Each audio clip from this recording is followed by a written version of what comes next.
KBC में करोड़पति पति। सूरज के जीवन का एक ही फंडा था कि मेहनत तो गधा भी करता है, घर बैठे जो कमाए समझदार वही होता है।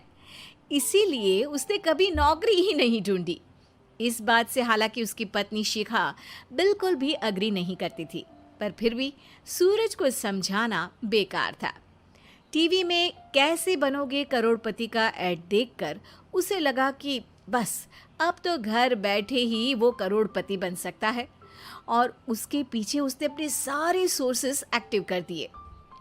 2 हफ्ते में उसके कलीग के साले के पड़ोसी के बेटे का सोर्स निकलता है जो कि उसे शो में पहुंचा सकता है, और सूरज उससे मिलने चला जाता है। अच्छा, तो हमें मुकेश जी बता रहे थे कि आप हमें शो में पहुंचा सकते हैं। हाँ, उसमें कोई तकलीफ नहीं है। मैं कल अगर कोशिश करूँ तो इसी महीने में आपका नंबर आ जाएगा। अरे ये तो बहुत बढ़िया हो गया। अच्छा, वो सिलेबस और क्वेश्चन पेपर का कोई जुगाड़ है क्या? हैं? उसका तो कोई जुगाड़ नहीं है। तो वो वाकई में कुछ भी पूछ सकते हैं? हाँ, वो तो बच्चन जी पर है, जो पढ़ते हैं वो पूछ लेते हैं। पहली कोशिश फेल होने पर अब सूरज के सामने एक बहुत बड़ा सवाल था कि आखिर जवाब कहाँ से लाए। तब शिखा ने एक सजेशन दिया, क्यों ना सूरज अपने चचेरे भाई सुमित से मदद मांगे, जो कि यूपीएससी की तैयारी कर रहा था। हालांकि इतनी मेहनत करना सूरज को समझ में नहीं आता था, पर कोई और रास्ता ना मिलने पर वो आखिर सुमित से बात करता है। अरे सुमित, हमारा कैसे बनोगे करोड़पति के लिए सिलेक्शन होने वाला है। तुम हमें थोड़े चिट बनाने में मदद करोगे क्या? अरे भैया, चिट बनाए तो सालों हो गए, उसमें हमारा एक्सपर्टीज नहीं है। बल्कि आप बोलो तो हम आपकी पढ़ने में ज़रूर मदद कर सकते हैं। हट, कैसी अनाप शराब बातें कर रहा है तू।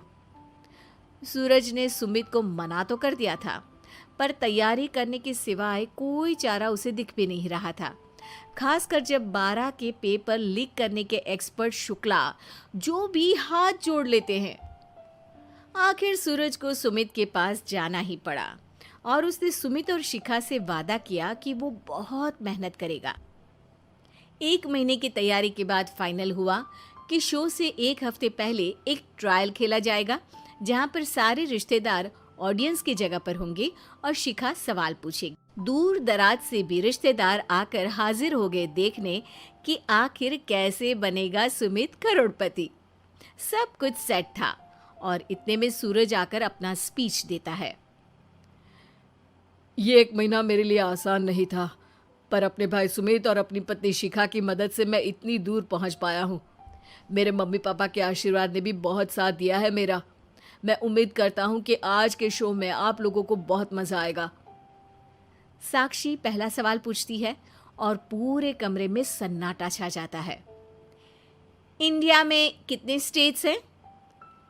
3, सॉलिड, लिक्विड और गैस। अरे रुकिए, तो ऑप्शंस तो देने दीजिए। इतने में 5वीं कक्षा का चिंटू बोल उठता है। अरे क्या मामा, आप तो पहले सवाल पर ही आउट हो गए। अरे बेटा, पहला सवाल तो ट्रायल होता है ना। अरे तुम अब देखना। देखने जैसी बात तो थी ही। सूरज को इतना शांत किसी ने नहीं देखा था। कभी कभी तो लगता था मानो सूरज आंख खोलकर ही सो गया हो। मामा जल्दी करो प्लीज, कल सुबह पनवेल भी तो निकलना है। अरे हट, कंसंट्रेट करने दे मुझे। 3 सवाल में 3 लाइफलाइन खत्म हो चुकी थी, और अब चौथे सवाल पर भी सूरज का मौन नहीं टूटा। पर सूरज अभी भी हार मानने को तैयार नहीं था। उधर हर कोई सूरज को छोड़ सुमित को देख रहे थे। आखिर सुमित ने ही तो पढ़ाया था सूरज को। गजब बेइज्जती है यार। अरे बेटा, तो बाप का, दादा का, भाई का, सबका नाम बुड़वाएगा। अरे 3 लाइफ लाइन ले ली तो भी तेरा कुछ नहीं होना है। अरे कोई इतनी बात करता है क्या शो पर? अरे बेटा, शो पर तेरे जैसे भी तो नहीं आते ना। सूरज की ये जंग आखिर 1 घंटे बाद 5वें सवाल पर खत्म हो गई, जब उसने इंडिया के नेशनल बर्ड का नाम कहा, कौवा। अरे बेटा, मजा तो बहुत आया, बस थोड़ा टाइम पर खत्म होता तो आनंद भी आ जाता। ताने बारिश के बूंदों की तरह बरस रहे थे और सूरज को भी समझ आ रहा था कि ये करोड़पति बनना शायद उसके बस के बाहर की बात है। पर वो आखिर ये बात मान कैसे लेता? वो सख्त लौंडा जो ठहरा, उसने सोचा कि बेइज्जती तो हो ही चुकी है, पर अगर मैं हार नहीं मानूं तो शायद कुछ हो सकता है। शिखा, तुम देखना, असली शो में आग लगा दूंगा, आग, करोड़पति बनूंगा मैं। हाँ, सब्जियां खत्म हो गई है घर पे, ले आओ। पहले पति बन जाओ, फिर करोड़पति बनना। अरे गजब बेइज्जती है यार। बेटा, अभी तो घर पर ही हुई है, 1 हफ्ते में तो तुम देश के सामने करवा कर आओगे। वैसे जब टीवी पर जाओ ना, तो बस अपने मम्मी का ही नाम लेना, ठीक है? कोई पूछे तो बोलना कि पापा नहीं है मेरे। अरे पढ़ाई की, पेपर निकलवाए, इतने सारे लोगों को खाना खिलवाया, क्या फर्क पड़ा? इसीलिए मैं कहता हूँ कि मेहनत तो गधा भी करता है, घर बैठे जो कमाए वही सिकंदर।